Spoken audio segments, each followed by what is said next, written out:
O fim do Bolsa Família. Nesse vídeo você verá bons argumentos sobre esse tema tão polêmico. Se você tá há 3 gerações recebendo Bolsa Família, definitivamente o Bolsa Família deu errado. Por mais que, em termos sociais, o Bolsa Família tenha dado certo. A gente aniquilou a fome extrema no Brasil. E, cara, o Bolsa Família ajuda a brecar o êxodo rural. Pensem o seguinte, as periferias sem Bolsa Família estariam muito mais lotadas. A pobreza, o crime, tudo isso, o colapso de sistemas de saúde e tal, estaria, né, muito mais agravado. Mas dito isso,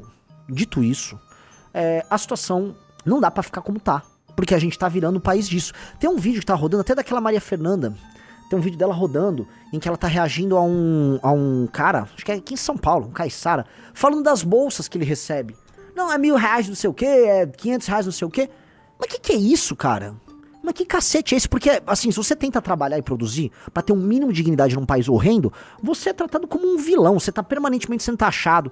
E aí vem um cara, faz porra nenhuma, fica coçando o saco, me dá R$1.000 aí, o governo me deu não sei o quê. Que isso, porra? Tá errado isso. Tá errado. O Gogman falou, sem Bolsa Família estaríamos na Índia. Cara, tem um problema, cara, aí. A gente não tá, talvez, com a pobreza extrema que a Índia tem. Mas definitivamente a gente também não consegue ter uma economia dinâmica como a economia indiana. A economia é dinâmica. A Índia se industrializa, a Índia tá formando classe média, a Índia consegue pegar essas pessoas mais capazes e trabalhando com tecnologia. Nós não conseguimos. A Índia é um país que tá mais dinâmico, que cresce mais, que atrai mais investimento do que o Brasil. Então, a que preço? A que preço? Nós temos, cara, vamos ser honestos, tá? Dezenas e dezenas de milhões de pessoas, não tô contando os aposentados, dezenas de milhões de pessoas que no máximo faz um bico aqui a colar e fica amealhando auxílios municipais, estaduais e federais, montando um combo pra subsistir. Definitivamente isso não vale a pena. Não é um pacto social decente. Ah, não, mas pelo menos ela não morre de fome, ela não vai pra periferia, ela não vai entrar pro crime. É isso. Vamos usar os argumentos, vamos dizer, pragmáticos, utilitaristas disso.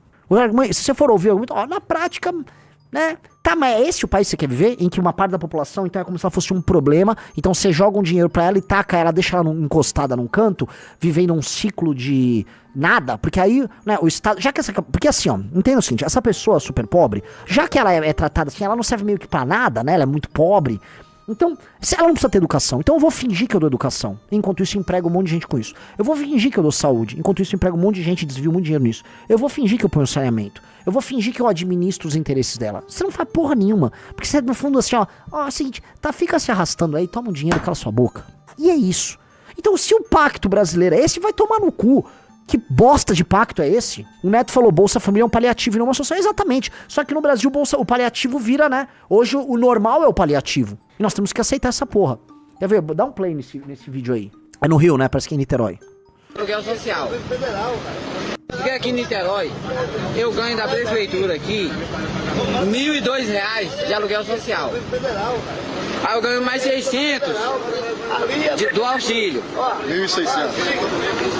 1.600 do auxílio. Mais 500. Com mais 500 do cartão, que todo mundo que é registrado aqui em Niterói ganha o cartão. Então eu recebo R$2.100 aqui em Niterói sem precisar trabalhar, sem precisar fazer nada. Então eu vou fazer merda. Ainda ganhou um apartamento aí. Só se eu for doido. Ainda ganhei um apartamento lá na Titioca. Minha casa, minha vida, que eu morava lá no galpão. Por que ele... Um sujeito, um homem, idade produtiva, sem camisa à tarde, andando de chinelo, vai tomar no cu, cara. Vamos ser honesto. Um homem produtivo que não tinha que ser um vagabundo, tá de chinelo, sei lá, numa quarta-feira à tarde de sol, vai tomar no cu, cara. Isso é coisa de vagabundo, é vagabundo com vergonha. Só que é igual fala assim, prendeu, matou, que é tipo, olha, que libertador fala assim, tem que ser libertador falar, tem uma massa de vagabundos que a gente sustenta, é vagabundo, o cara não faz nada, ele é um vadio, é um chinelão. É um vagabundo. É um chinelão. A gente não pode sustentar chinelão. Eu entendo o argumento, mas se você não sustentar o chinelão vai fazer um favelão. Pois é, cara. É o seguinte, a gente vai ter que meio que ter uma blank generation, vai ter uma geração meio perdida. Tem uma geração de, sei lá, 50, 60, 70 milhões de brasileiros que a gente vai ter que extrair o que dá ali, né? Os filhos dela vão ter que ter uma educação, você vai ter que ter uma linha de corte. Os filhos dessa geração vão ter que ter uma educação monumental. Porque um dia esse cara vai envelhecer e vai querer se aposentar. E ele, essa massa de dezenas de milhões de brasileiros que não contribuíram e não contribuíram pra porra nenhuma, vão querer coisas. Aí não adianta ficar com uma massa de trabalhadores formais, pequenos empresários, informais, vamos chutar aí, 60 milhões de pessoas, 70, sustentando. E não dá, cara. Com baixa produtividade, num mundo ultra competitivo, em que a renda é produzida em outros lugares, em que a tecnologia gera concentração, essa concentração ela vai ter um efeito deletério para quem não tem acesso a essas tecnologias, ou no mínimo quem não tem a sede das empresas. E aí? Beleza, sobra o efeito deflacionário de existir a tecnologia em si, mas os lucros não são nossos. Tipo, a gente é uma bosta. Alguém vai precisar falar que não dá pra ter isso, cara. Alguém precisa falar, o rei tá nu, não dá pra aceitar um homem de, sei lá, aquele cara... É que ele tá com uma lata meio envelhecida, mas esse cara não deve ser muito mais velho do que eu, Riso. Deve ter seus 46, 40... Deve ter idade do Beraldo, por exemplo. Esse cara é um vagabundo, esse cara é um chinelão. Não dá pra falar, ô vagabundo, ô seu vadio. O que você tá fazendo aí que recebe um monte de dinheiro? Não fala, porra, tá de chinelo e bermuda, sem camisa à tarde. Entendeu? Assim, são esses os instrumentos que a gente foi criando? O Vitor Kilson, ele já é aposentado? Pois é. A gente já tem pessoas em idade útil aposentadas. O Brasil precisa desesperadamente de um choque de capitalismo. É um choque de capitalismo mesmo. Posso sugerir um pele pouquinho agora?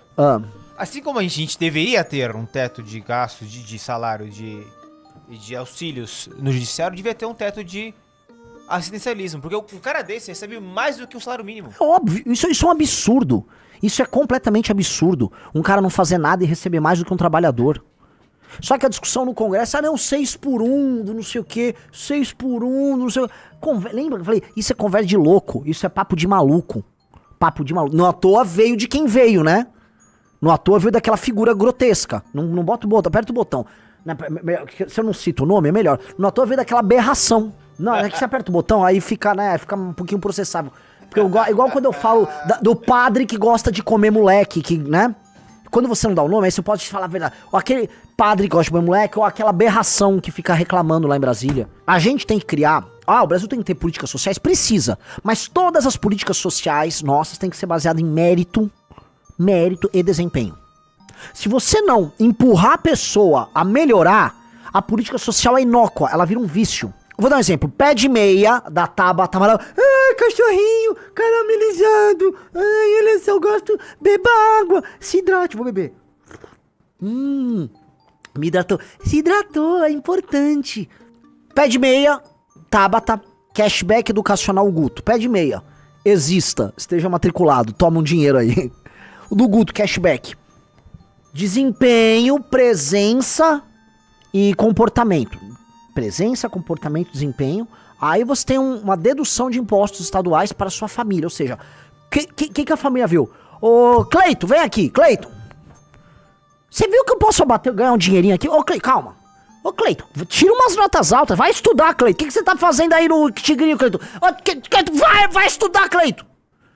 Você começa a criar um sistema de incentivos, né? Então, o sistema de incentivo, você faz com que uma política social aponte para uma direção. Ela aponte para uma direção. Vai ajudar a puxar a média para cima. A média passa a ser puxada para cima. O outro não. Exista, respira, toma o dinheiro aí. Toma banho. Teve um negócio que é tão sintomático disso. Lançaram uma espécie de um bolsa-livro. Você soube disso, Riso? Não. Procura aí, bolsa-livro. Lançaram uma espécie de um programa social que você só pode gastar em livros, tá? Bolsa Livro, governo. Tem que achar, cara, o nome do livro, eu não lembro qual é. Bom, na prática, tá? As pessoas não usaram. O benefício existia, as pessoas não usaram. Lógico que vão ler livro, alguma coisa. Yasmin Abud mandou uma crítica. Vamos fazer todos ficarem acima da média. Não sei se é uma crítica, mas o que eu quero dizer é o programa. Já falaram, Renan, mas a pessoa pode pressionar o professor. Então deixa eu entender. Os pais do aluno, que não participam em nada da educação dele, vão ter que pressionar 5, 6, 7 professores diferentes em vários meses do ano, para que na prova, na disciplina e na presença, o professor faça tudo para eles, em escala industrial. Então assim, você vai criar uma máquina de coação tão grande que vai dar polícia, né? Então imagine o seguinte, não é mais fácil para esse pai, em vez de tentar fazer um sistema regular de coação, ele simplesmente fazer o filho estudar? Assim, me parece que o pai, que já não liga pra nada, ele tem que montar um grande sistema de trabalho de coação. Pra o filme ter uma nota bem alta, né? Complicado, né? Aí os diretores, ninguém vai ver. Seria um sistema, vamos dizer, insano de coação. Os pais construíam verdadeiras gangues pra ficar coagindo os professores. Tenta imaginar assim, você joga a hipótese no ar, mas tenta pensar na viabilidade da hipótese. Nós temos, cara, definitivamente que começar a tratar as coisas no seu devido, com seus devidos termos e colocar as coisas no seu devido lugar. A gente precisa explicar o seguinte, não vai dar pra construir um país em que a base da população tá nisso. Só que você não pode só atacar a base, você tem que atacar o topo. Você vai ter que tratar de banqueiro, você vai ter que falar de banqueiro, você vai ter que falar da elite do funcionalismo, você vai ter que falar do judiciário, você vai ter que falar do Ministério Público, você vai ter que falar das Forças Armadas, você precisa falar de tudo isso. Porque a pessoa na base, ela vai olhar, mas no topo, e vocês aí no topo, né? E vocês que não sei o quê? Sim. Virou uma... Porque como a injustiça tá presente no topo, a base, e quem se ferra mesmo é quem tá no meio, que paga a conta dos dois, um pode ficar atribuindo a sua própria perfídia, o seu próprio comportamento baixo, com base no comportamento base do outro. E aí vira o famoso farinha pouco, meu pirão primeiro. Se ele pode, porque eu não posso também, certo? Isso explica também boa parte da leniência do brasileiro com a corrupção. Porque o brasileiro acha o seguinte, se o sujeito tá roubando lá, é porque, mano, tá lá pra roubar mesmo. E se ele rouba, se eu tivesse no lugar dele, roubaria também. É isso que a boa parte da população pensa. Mas se o fulano tá roubando, por que eu não vou roubar também? Todo mundo rouba. Todo mundo rouba, por que eu não vou roubar? É aquela lógica meio marçalizada. O Marçal, quando chega, né, e é candidato, o Marçal, ele pega essa ética do malandro, do vagabundo, e ele joga, gente, é sobre isso. Tanto que o Marçal vende curso sobre como vender curso, ensina técnica sobre como você sugestionar a pessoa, sendo que ele tá usando a própria técnica pra sugestionar a pessoa que quer sugestionar os outros. Então tipo... né? Você constrói esse tipo... Tem que quebrar isso. Por isso que o exemplo vem do topo. Porque se você quer educar e é de cima pra baixo, que a educação nunca é de baixo pra cima, é sempre de cima pra baixo, você precisa dar exemplo em cima. Você precisa dar exemplo em cima. Então você tem que começar a cortar em cima, e aí você vai começar a mexer embaixo. Vai precisar fazer nos dois. Definitivamente. E é nos dois. Mas todo mundo vai chorar. E você vai ver as alianças. Porque a maior aliança topo-base que a gente tem no Brasil é o PT.